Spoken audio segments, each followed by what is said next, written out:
네, 말씀 보겠습니다. 오늘 말씀은 누가복음 24장 말씀입니다. 누가복음 24장 1절부터 12절까지 말씀입니다.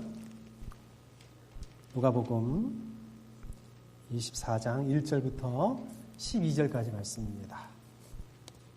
누가복음 24장 말씀입니다. 1절부터 12절까지 말씀. 제가 먼저 읽겠습니다. 우리 교독으로 읽겠습니다. 제가 먼저 읽겠습니다. 이레의 첫날 이른 새벽에 이레의 첫날 이른 새벽에 여자들은 준비한 향료를 가지고 무덤으로 갔다.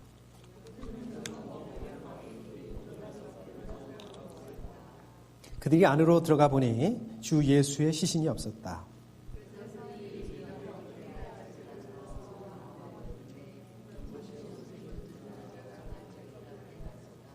여자들은 두려워서 얼굴을 아래로 숙이고 있는데 그 남자들이 그들에게 말하였다. 어찌하여 너희들은 살아계신 분을 죽은 사람들 가운데서 찾고 있느냐?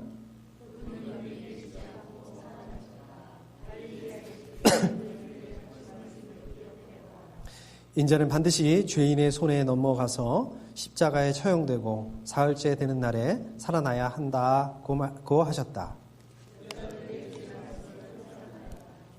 그들은 무덤에서 돌아와서 11 제자와 그 밖의 모든 사람에게 이 모든 일을 알렸다.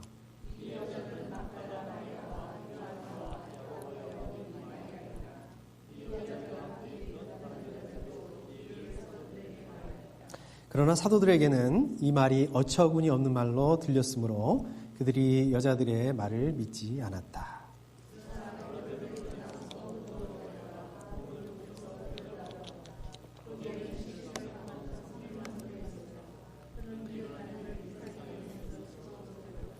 아멘. 네, 감사합니다. 네, 기억하시죠? 우리 몇 주 전부터 예수님의 본질에 대해서 말씀을 나누고 있습니다. 오늘은 네 번째 시간으로 마지막 시간입니다. 자, 그래서 잠깐 우리 리뷰를 한번 해보자면 우리 첫 번째 시간에는 하나님께서 예수님에게 이렇게 말씀하셨다고 그러셨죠? 이는 사랑하는 내 아들이다.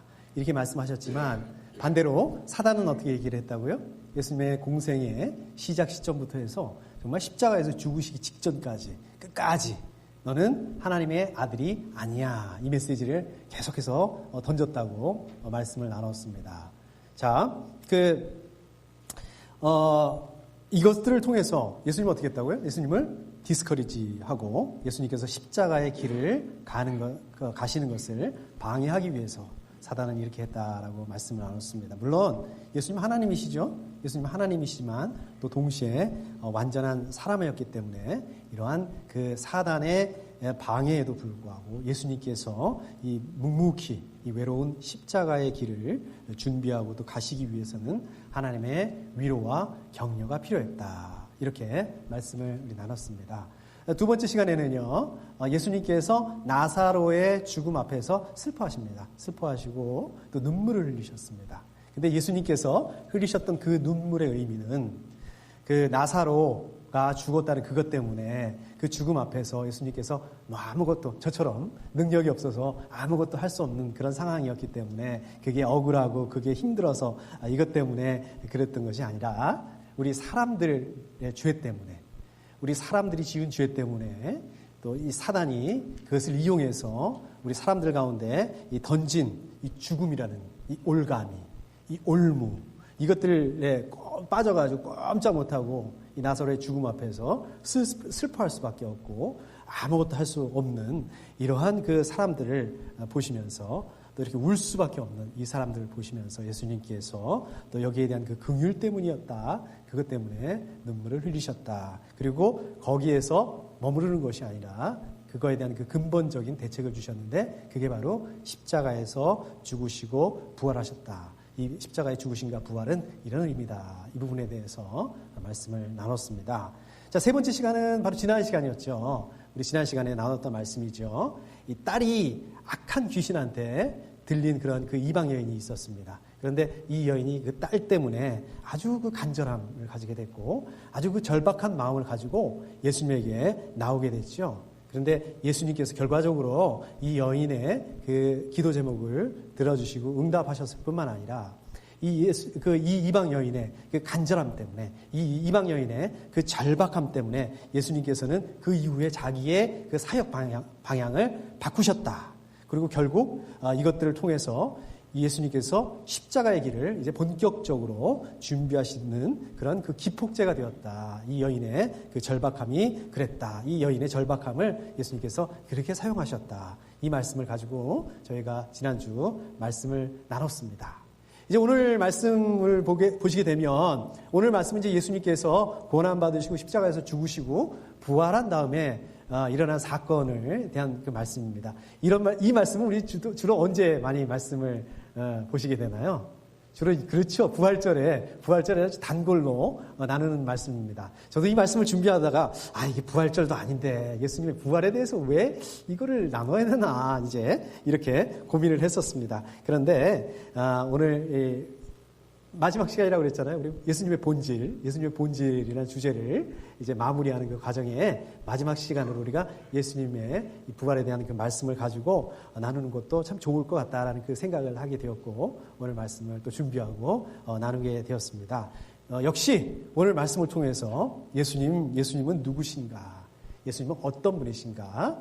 예수님은 그러면 나하고는, 여러분들 한 분 한 분하고는 과연 어떤 의미가 예수님의 의미인가, 이 부분들에 대해서 우리가 좀 생각해 봤으면 좋겠습니다. 그런데요, 여러분들이 이미 잘 알고 계시는 거, 교리적인 정답, 그것도 좋고요, 그것도 맞는 말씀이고요, 거기다가 하나 더 애드해서 그동안에 우리 보지 못하고 있었던 거가 있다면, 여기 이런 말씀이 있었네, 이게 그런 뜻이구나, 요거를 그렇게 봐야 되는구나, 우리가 요러한 것들을 우리가 하나 더 할 수 있으면 좋겠습니다. 기다려 주시고요.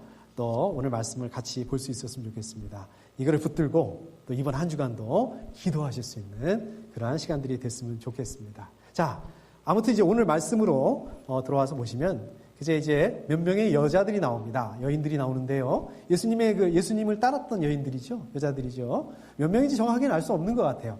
다만 저희가 그 10절에 보게 되면 한 3명의 이름 정도가 이렇게 나오는 거 봐서 3명에서 조금 더 되는 그러한 그 여자들이 되는 것 같습니다. 자, 아무튼 그 말씀을 보게 되면 1절에서 이레의 첫날 이른 새벽에 이렇게 말씀을 하고 있습니다. 그러니까 주일날 이른 새벽에 일찌감치 이 여자들이 예수님의 무덤으로 갔던 겁니다. 자, 그러면 그 여자들이 왜 이렇게 이른 시간에 거기에 예수님의 무덤으로 갔을까요? 오늘 말씀에 나오지 않지만 오늘 말씀보다 조금 앞쪽으로 가보게 되면 이제 예수님께서 십자가에서 죽으시는데요. 그때가 언제입니까? 그때가 3시, 오후 3시입니다. 근데 정확하게 말하면 여러분들 보면 벌써 다 아시고 계시니까 금요일 오후 3시가 되는 겁니다.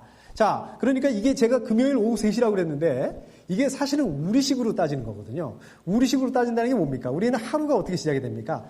새벽, 아침, 점심, 저녁, 밤. 그리고 다시 이제 그 다음날 새벽 이렇게 되지 않습니까? 근데 당시에 유대인들이 이렇게 따지지 않았습니다.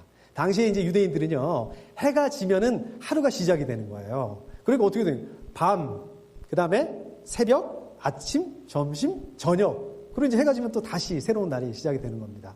그러니까 이제 우리식으로 금요일날 3시에 예수님이 죽으셨으니까, 그 다음에 어떻습니까? 이제 조금 있으면 어떻게 되는 거예요?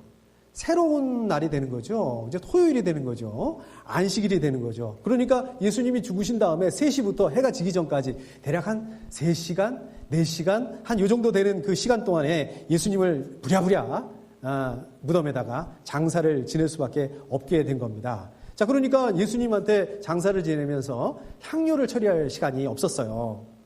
그래서 이제 어쩔 수 없이 해가 딱 지고 나서는 이제 그다음부터는 토요일 날 안식일이 됐으니까 안식일 날은 유대인들은 아무것도 할 수가 없지 않습니까? 그래서 이제 안식일 동안 이 여자들이 아무것도 할 수 없으니까 아무것도 못하고 이제 기다리고 있다가 이제 그다음 날 바로 이제 새벽, 그러니까 주일날 아침이 된 거죠. 새벽 같이 이제 일찌감치 일어나가지고 그 향료를 가지고 예수님의 무덤으로 갔던 겁니다. 우리 지난번에 그 나사로의 죽음을 이야기하면서 그때 말씀을 나눴던 것처럼 당시 무덤은 우리 지금처럼 이렇게 땅에다가 파고서 묻는 게 아니라 무덤에다가 우리 시체를 넣어놓고서 그 다음에 그 무덤을 이렇게 큰 돌이나 바위 같은 걸로 이렇게 막아놓는 식이라고 이렇게 말씀을 드렸잖아요. 그렇죠? 그래서 이제 여인들이 그 무덤으로 예수님 그렇게 동굴이죠. 그러니까 이게 동굴 무덤으로 갔는데 그 지금 어떻게 돼 있다는 거 오늘 말씀 보니까 가지고 그 앞으로 갔는데 벌써 이 동굴 무덤을 막아놨던 큰 바위인지 뭐 돌인지 하여튼 이게 굴러가 있는 거예요. 옆으로 굴러가 있어서 그게 이제 옮겨져 있는 거예요. 그러니까 어떻게 돼 있겠습니까? 동굴이 무덤이 이제 활짝 이렇게 열려져 있는 그런 그 상태로 돼 있는 거예요. 그러니까 이제 여자들이 그 무덤 안으로, 동굴 안으로 이제 들어갔겠죠. 들어갔는데 거기 보니까 예수님의 시체가 없는 거예요. 그러니까 어떻겠습니까? 놀랬겠죠. 당황했겠죠. 왜 놀랐을까요? 예수님이 말씀대로 벌써 부활하신 건가? 이렇게 생각했을까요? 여자들이? 그래서 놀랐을까요? 아니죠. 이거 지금 누군가가 예수님의 시체를 훔쳐갔구나. 이렇게 생각을 한 거죠.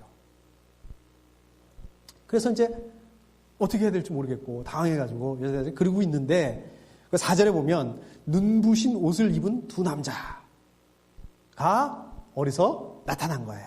나타나서 6절에 보니까 이렇게 얘기를 합니다. 그분은 여기에 계시지 않고 살아나셨다. 갈릴리에 계실 때에 너희들에게 하신 말씀을 기억해 보아라. 이렇게 얘기를 하는 거예요.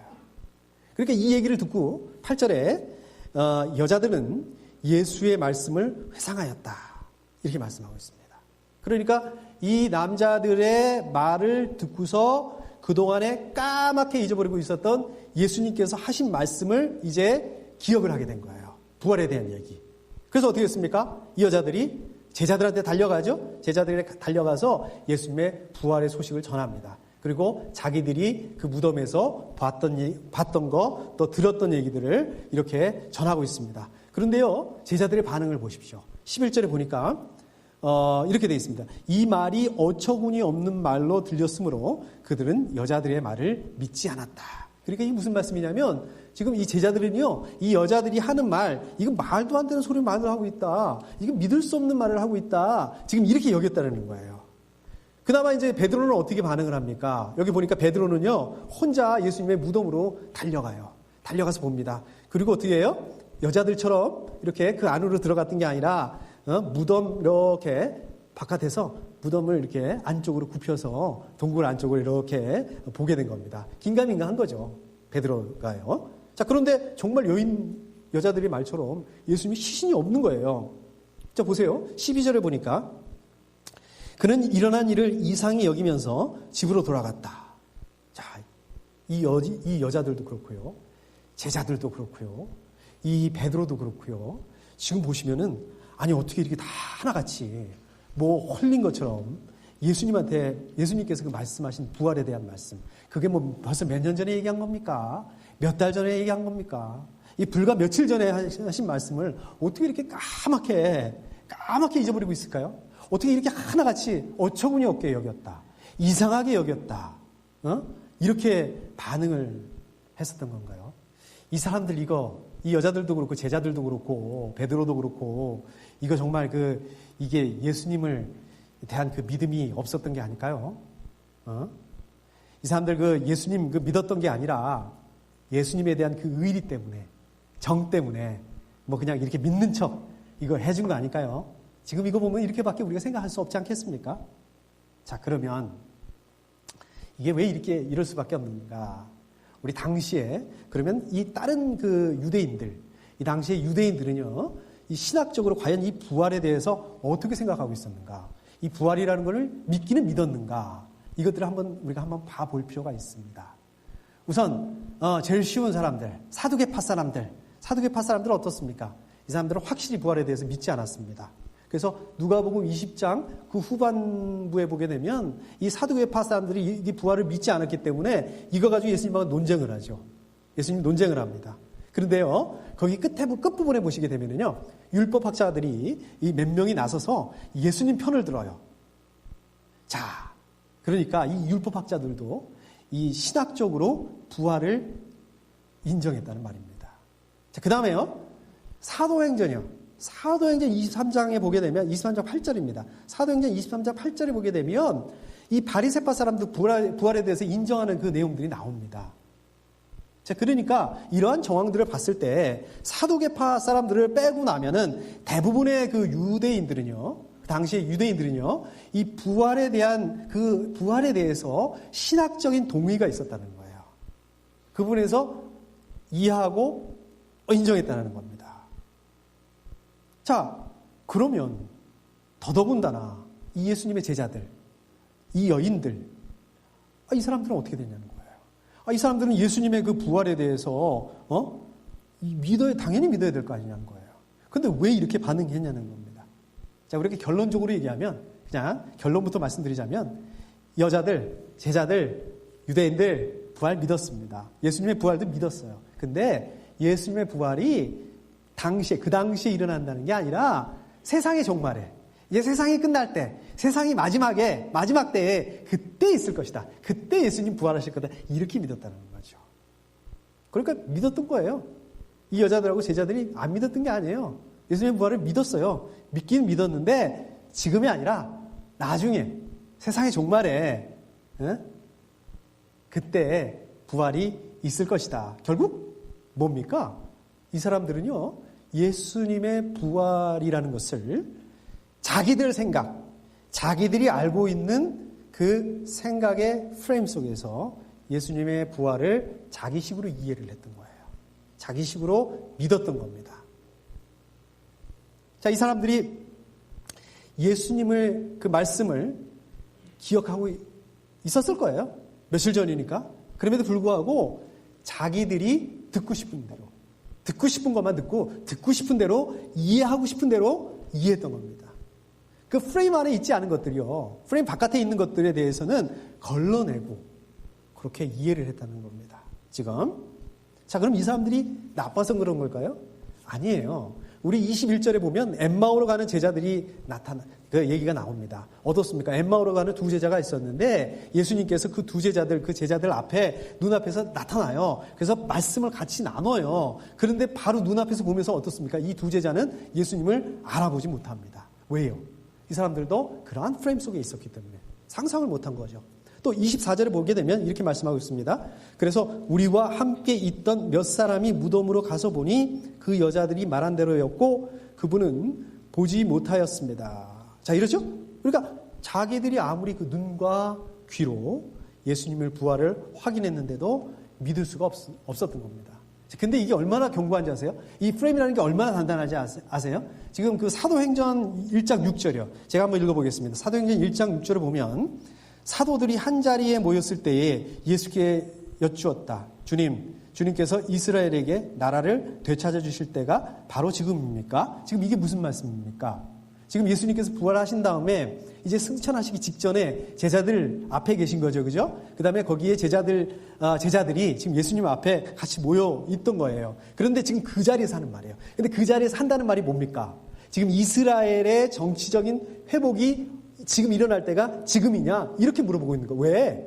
이 사람들은요, 그 예수님에 대해서 메시아인데, 그리스도인데 어떤 정치적인 메시아로 봤던 거예요. 그러니까 이스라엘을 정치적으로 회복해 줄 그런 메시아라고만 이렇게 생각을 했던 거예요. 그러니까 지금 예수님께서 부활을 하셨는데, 야, 이제 바로 그때가 지금이냐? 이렇게 얘기를 하고 있는 겁니다. 지금 이 사람들의 이 견고한, 얼마나 단단한지 이 프레임이 바뀌지가 않는 거예요. 이 예수님의 부활을 눈앞에서 보고 있으면서도 그게 안 바뀐다는, 자기들의 생각과 이 프레임이 안 바뀐다는 겁니다. 자, 그러면은 제자들이 계속 이렇게 갔나요? 아니에요, 바뀌었어요. 근데 어떻게 바뀌었나요? 뭘 계기로 해서 이런 반전이 일어나게 됐나요? 제자들이 이렇게 바뀌게 됐나요? 사도행전 보면 나오죠. 어디 나옵니까? 사도행전 1장 8절에 보면 예수님 뭐라고 그러십니까? 그러나 성령이 너희에게 내리시면. 그렇죠. 성령이 내리게 되었을 때 하나님께서 이 사람들이 가지고 있었던 그 생각의 프레임, 틀, 이런 것들을 완전히 벗어날 수 있도록 해버리신 겁니다. 그래서 그 이후에 어떻게 됩니까? 이 사람들이 완전히 바뀌게 된 거죠. 자, 그러면 성경은 그렇다 치고, 자, 여러분들과 저는 어떤가요? 여러분들과 저는 그러한 그 생각의 프레임이 있나요? 없나요? 있습니다. 저와 여러분들도 그게 있습니다. 생각의 틀을 가지고 있습니다. 프레임을 가지고 있습니다. 자, 그럼 그 여러분들이 가지고 계신 그 견고한 생각의 프레임이라는 게 뭡니까? 무슨 프레임을 가지고 있습니까? 요즘에 한국에 한참 뉴스가 되고 있는 사람들이 많이 있죠. 네, 제가 말씀드리지 않아도. 그 중에 이제 정유라라는 20대 초반에 우리 누가 있는데, 젊은 학생이라고 그래야 되나? 있는데, SNS에다가 이런 말을 올려놨다고 하네요. 이게 벌써 좀 어느 정도 지난 얘기인데, 돈도 실력이다. 돈이 능력이다. 부모 잘 만나는 것도 능력이다. 이렇게 써놨다고 합니다. 처음에 이 얘기를 듣고 제가 화가 나더라고요. 아니, 이렇게 젊은 애가 어떻게 이런 생각을 할 수 있나? 어떻게 이런 말을 할 수가 있나? 어? 이걸 어떻게 이해를 하고 받아들여야 되나? 제가 이런 생각을 했습니다. 그래서 제가 이런 생각을 하면서, 요즘 사람들이, 특히 이제 한국에 있는 사람들이 돈 하고, 돈이면 다 된다 이렇게 생각한다더니, 썩었다더니, 이게 썩어도 이런 애들까지 이렇게 완전히 썩었구나. 요즘 유행하는 말로 정말 자괴감이 들더라고요. 이거를 보고 있는데. 그런데 이게 저만 그런 게 아니에요. 이 뉴스에 나온 다음에 이 사람들이 이게 난리가 났습니다. 막 그냥 막 한마디씩 다 비난을 하고 쏟아내고 이 예에 대해서 그러는 거예요. 그런데요, 가만히 생각을 해보면 어떻습니까?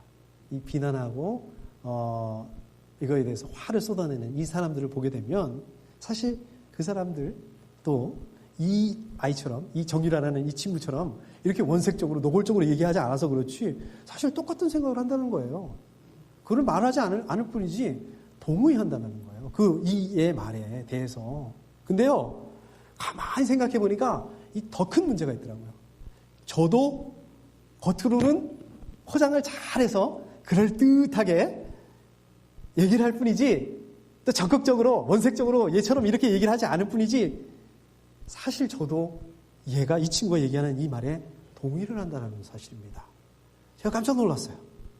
얼마 전에, 벌써 몇 년 전이죠? 저희 집 애가 대학을 가면서 전공을 정해야 되는데 자기가 좋아하는 거를 전공으로 정하겠다는 거예요. 그래서 제가 그 얘기를 듣고 이렇게 얘기를 했습니다.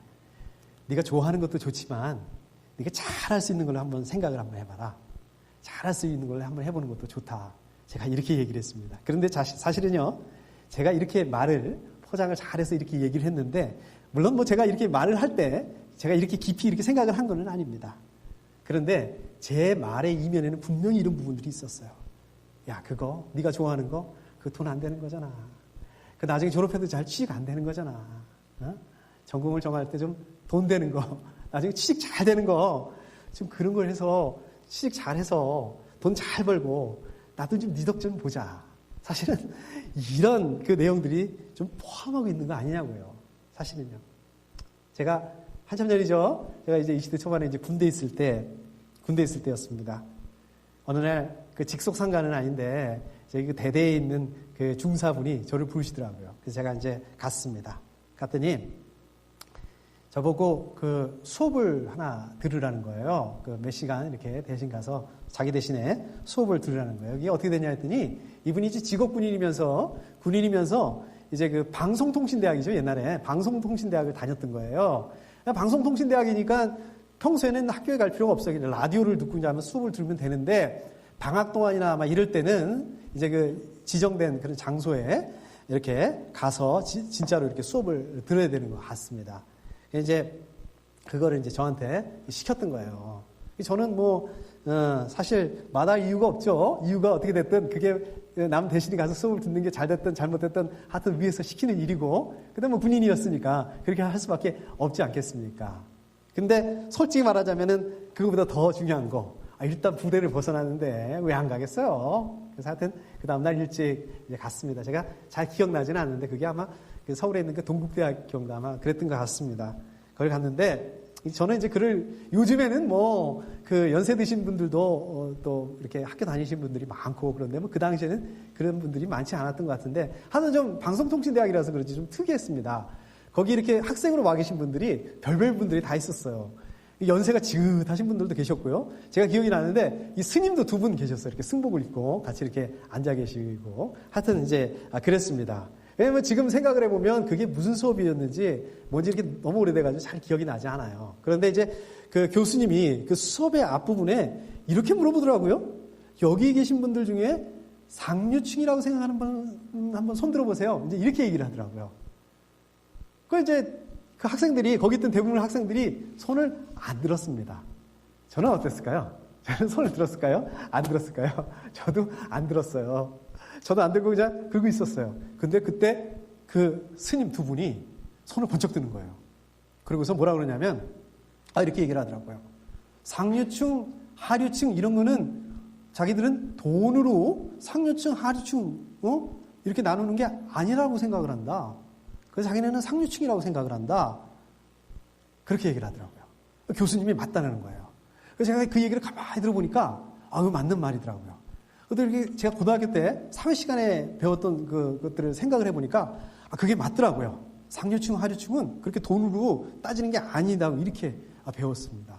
자, 그런데요, 중요한 거는요, 그 순간에 그 교수님이 여기 상류층이라고 생각하는 사람 손 들어보세요. 이렇게 얘기를 했더니 손을 못 들겠더라고요. 저는요. 여러분들 어떠세요? 여러분들 상류층이라고 생각을 하세요? 여러분들 상류층이 아니라고 생각을 하세요? 왜 그러세요? 여러분들 한 이 정도는 돈을 가지고 있어야지, 재물을 가지고 있어야지 상류층이라고 할 수 있어 하는 그 기준이 있으세요? 상류층이 되려면 한 집은 한 이 정도 넓이에, 이 정도 되는 그 규모의 집에서는 살아야 돼. 자동차는 최소한 이런 브랜드에 한 이 정도, 그런 거는 가져야지 상류층이라고 생각해. 이런 그 기준이 있으세요? 그런 것들은 다 그만두고, 내년, 다음 달은 어떡하나. 내일은 어떻게 하나. 이거 걱정하고 있는데 무슨 상류층, 이런 상류층이 있냐고요. 그렇지 않습니까? 그럼 여러분들은 누구십니까? 여러분들 누구세요? 누구세요? 여러분들은 어떻게 아시고 계세요? 잘 아시고 계시잖아요? 하나님의 자녀 아닌가요? 맞죠? 그럼 하나님 누구십니까? 천지를 창조하신 분이에요. 온 우주 만물을 다스리신 분이에요. 지금도 살아계셔서 여러분들 한 분 한 분들을 함께 하시고 주관하시고 인도하시고 그런 분이 하나님이에요. 창조주예요. 예수님 어떻습니까? 바로 여러분들 한 분 한 분들을 위해서, 여러분들 한 분 한 분들을 구하시기 위해서 사람의 모습으로 오셔서 십자가에서 고난받으시고 죽으시고 부활하신 분이에요. 창조주 하나님.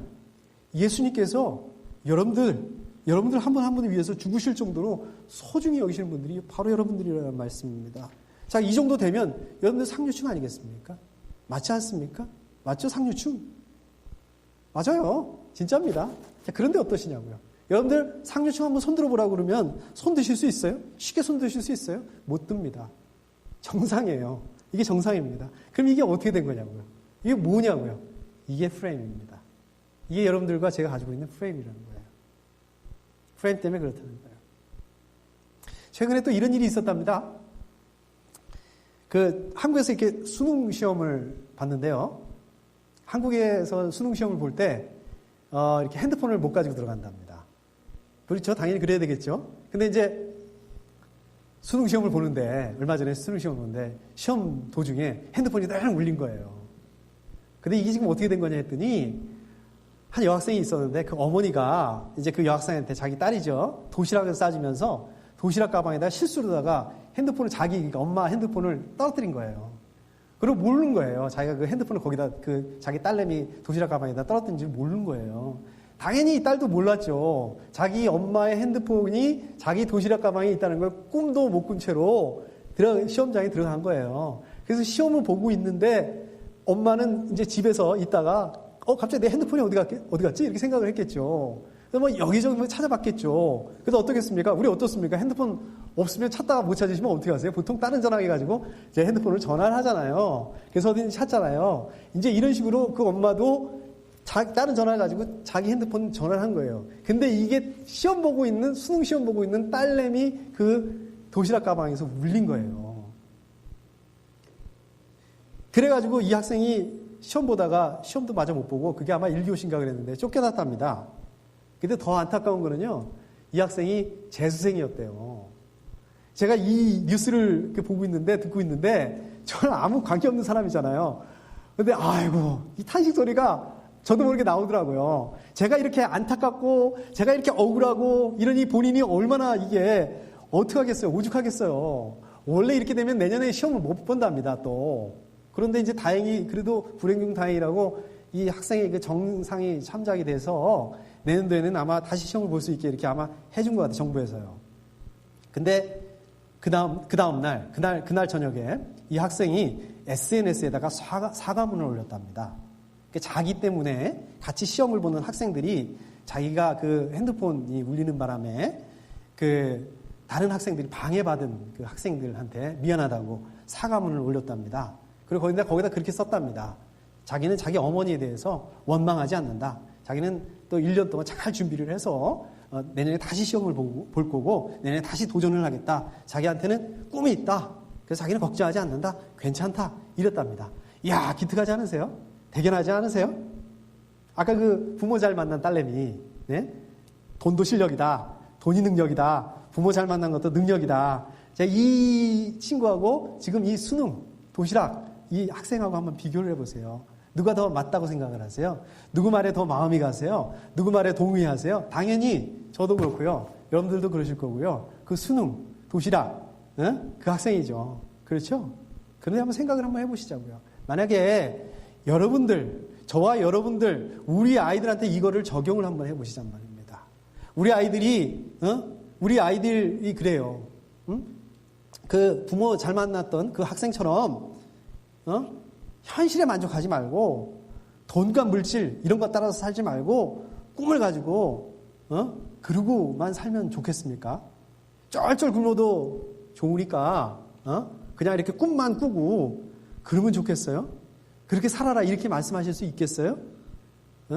솔직히 말하자면요, 저는요, 제 아이들이 그렇게 미래를 가지고, 꿈을 가지고 사는 거 좋아요. 좋습니다. 좋지만은, 동시에 또 아까 그 수능 아이, 그 수능 도시락, 그 학생처럼 그런 일을 안 당했으면 좋겠어요. 아마 여러분들도 마찬가지일 거예요. 이게 솔직한 마음일 거예요. 근데요, 그게 바로 저와 여러분들이 가지고 있는 프레임이라는 거예요.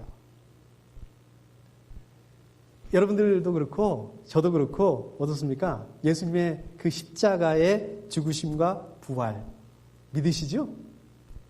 믿습니다. 그렇습니다. 예수님의 그 십자가 사건을 통해서 예수님께서 이제 사망을 이기셨죠. 죽음을 이기시고 생명으로 옮기신 거예요. 뿐만 아니라 그 예수님의 십자가 사건을 통해서 예수님의 사망 권세를 이기신 것들을 통해서 여러분들과 제가 이제 죽음에서 생명으로 옮겨지게 됐다. 이것들을 잘 알고 계신단 말입니다. 이것을 잘 믿고 있단 말입니다. 그런데 이렇게 잘 알고 있는, 잘 믿고 있는 예수님의 십자가의 죽음과 부활이라는 것이 여러분들과 저의 그 삶의 영역에서, 여러분들의 그 가정에서, 학교에서, 직장에서, 비즈니스에서, 실제로 삶의 현장 가운데서 이게 어떤 영향을 주냐는 말입니다. 이게 어떻게, 예수님의 부활이 어떻게 영향을 주고 있냐는 거예요. 예수님이 십자가에서 죽으시고 예수님이 십자가에서 부활하셨는데 그게 여러분들과 제 삶 속에 무슨 관계가 있냐는 거예요. 나하고 무슨 상관이 있냐는 거예요. 그게 나한테 뭘 해주는데 나중에 죽으면 천국 가는 거, 지옥 가지 않고 천국 가는 거, 구원받게 된 거 좋아요. 근데 그거 말고 좀 더 실질적인 거, 좀 더 실제적인 거, 예를 들자면 캐시 이런 거 말입니다. 잘 생각해 보세요. 그러면 이거 혹시 여러분들도 그렇고 저도 그렇고 우리가 처음부터 믿음이 없었던 거 아닌가요? 그냥 믿는다고 착각하고 있는 거 아니었던가요? 아닙니다. 여러분들 분명히 믿고 계세요. 저도 믿고 있고요. 믿습니다. 믿어요. 자, 그렇다면 이게 왜 이러냐는 거예요. 왜 이렇게 믿음하고 삶이 따로따로냐는 거예요. 교회 안에서는 우리 잘 믿습니다. 뭐든지 진짜 믿어요. 그런데 교회를 나가면 왜 이거를 잊어버리게 되느냐는 겁니다. 이게 바로 여러분들과 제가 가지고 있는 그 프레임이라는 겁니다. 틀 때문에 그렇다는 겁니다. 좀 더 멋있게 얘기해서, 유식하게 얘기해서 가치관, 세계관, 바로 이것 때문에 그렇다는 것입니다. 바로 저와 여러분들이, 바로 우리가 가지고 있는 그 생각이라는 프레임 속에 있기 때문에, 틀 안에 있기 때문에 그 프레임이 싹 걸러가지고요, 우리가 듣고 싶은 것만 듣고 싶은 대로 듣는다는 거예요. 우리가 보고 싶은 것만 보고 싶은 대로 본다는 겁니다. 저 여러분들이 나빠서 그러는 게 아니에요. 믿음이 없어서 그런 게 아니에요. 프레임을 가지고 있으면 그 프레임 속 안에 있으면 그렇게 될 수밖에 없는 거예요. 그럼 우리는 어떻게 해야 되는데요? 정답이 뭔데요? 어떻게 해야 될까요? 어떻게 해야지 이거를 극복해낼 수 있습니까? 그렇습니다. 예수 그리스도입니다. 예수 그리스도만이 정답입니다. 그래서 어떻게 하라고요? 예수님 붙잡아야죠. 아니 그럼 보이지도 않는 예수님을 어떻게 예수님 붙잡는다는 게 도대체 무슨 말일까요? 자, 우리 말씀 하나 찾아보시죠. 사도행전 2장 말씀입니다. 짧습니다. 사도행전 2장 1절 말씀입니다. 자, 사도행전 2장 1절 말씀. 네, 화면 좀 띄워주시죠. 자, 우리 다 같이 한번 읽어보겠습니다. 시작. 예, 그렇습니다. 어떻게 했다고요? 그들이 모여서 한 곳에 모여 있었다. 그렇죠? 모두 같은 장소에 모여 있었습니다. 모여서 뭐 했을까요? 교제? 교제도 아마 했을 것 같습니다. 자, 그런데 사도행전 1장 14절을 보면 이렇게 되어 있습니다. 이들은 모두 여자들과 예수의 어머니 마리아와 예수의 동생들과 함께 한 마음으로 기도에 힘썼다. 예, 기도한 거예요. 자, 그럼 뭘 기도했을까요? 저와 여러분들처럼 하나님 이거 필요합니다. 저거 필요합니다. 이거 꼭 들어주세요. 물론 이런 기도도 했을 겁니다. 자, 그런데요, 이 사람들은 모여서 아마도 예수님의 재림을 위해서 예수님께서 다시 오시는 것을 위해서 기도했을 것입니다. 또 어떤 걸 기도했을까요? 이 사람들은 예수님께서 약속하셨던 것. 뭘 약속하셨죠? 보혜사 성령 충만함을 위해서 기도했을 것입니다. 왜요? 예수님 그렇게 하라고 그러셨으니까. 그리고 이제 어떤 일이 일어납니까? 예수님의 말씀대로 또 이 사람들의 그 기도를 통해서 오순절 성령 충만이 일어나게 됩니다.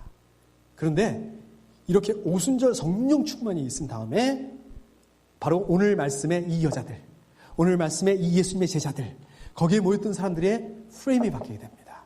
자, 프레임이 바뀌니까 어떻게 되죠? 이 제자들, 이 여자들, 이 사람들의 삶이 180도 바뀌게 됩니다. 바로 이겁니다. 지금도 살아계셔서 역사하시는 하나님께서 바로 여러분들과 저의 삶을 바꾸실 수 있다는 것을 이거를 믿어야 됩니다. 이걸 놓고 기도해야 됩니다. 그러면 이러실 수 있어요. 아니 그걸 왜 해야 되는데? 내가 왜 그걸 믿어야 되는데? 내가 왜 그래야 되는데? 근데요, 이게 중요한 게 있어요. 뭐가 중요한지 아세요? 이게 왜 필요한지 아세요? 여러분들과 저의 생각이 이 프레임이 바뀌지 않습니까? 그럼 어떻게 되는지 아세요? 그동안에 보이지 않았던 것들이 보이기 시작하게 됩니다. 여러분들 그 프레임 때문에 보지 못하고 있던 것들이 보이게 됩니다. 그게 뭡니까? 여러분들 뭘 기도하세요? 건강을 위해서 기도하시죠? 재정 때문에 기도하시죠? 그 다음에 또 그 진로를 위해서 기도하시죠? 내년을 놓고 기도하시죠? 저도 굉장히 걱정이 많이 돼요. 내년 놓고 기도하면 어떻습니까? 솔직히 말하면 젊었을 때는 기대가 많이 되는데 이제 이때처럼 이렇게 연말에 놓고 기도를 하게 되면 당장 우리 교회를 위해서도 기대보다는 어떻습니까? 걱정이 많이 돼요. 먼저 걱정이 됩니다. 그런데요, 이 프레임을 바꾸게 되면 이런 것들을 바라보는 눈들이 달라지게 됩니다. 그러면 어떻게 됩니까? 걱정과 근심이 아니라 감사로 바뀌게 되는 거예요. 상황은 아직도 힘들어요. 그러나 이 상황 가운데서도 하나님이 하실 것이라는 그런 믿음을 가지게 된다는 거예요. 언제? 우리의 프레임을 바꾸게 됐을 때요. 그러니까 그걸 기도하셔야 되는 거예요. 그러니까 프레임이 바뀔 수 있도록 그렇게 기도하셔야 되는 거예요. 우리의 기도 제목을 바꾸셔야 되는 거예요. 예수님 누구입니까? 예수님 어떤 분이십니까? 잘 알고 계시잖아요. 하나님의 아들 맞습니다. 예, 하나님의 아들이십니다. 하나님의 아들이지만 어땠습니까? 십자가를 통해서 우리 사람들을 대속하시기 위해서, 구원하시기 위해서 사람의 모습으로 이 땅 가운데 오셨습니다. 근데 이거는요, 여러분들하고 저하고 아무 관계없는 것이 아니라 바로 여러분들을 죽음에서 생명으로 옮기시기 위해서 오셨다는 거예요. 여러분들의 가지고 있는 그 죽음이라는 운명을 생명이라는 것으로 바꿔놓으셨다는 것입니다. 그런데요, 그 죽음이라는 걸 어떻게 생각하세요? 영적인 죽음, 생명이라는 걸 어떻게 생각하세요? 영적인 생명? 그런데 이게 이렇게 이론적이고 추상적이고 실제적이지 아닌 거고 나하고 관계없고 그런 것만이 아니라는 겁니다. 바로 예수님께서 저와 여러분들이 가지고 있는 이 생각이라는 이 프레임, 우리가 가지고 있는 그 프레임 안에서 그냥 걱정하고 두려워하고 힘들어하고 체념하고 부정적으로 생각하고 이런 것들을 생명이라는 프레임으로 바꿔놓으셨다는 말씀인 것입니다. 바로 이번 한 주간도요, 이걸 위해서 기도할 수 있었으면 좋겠습니다.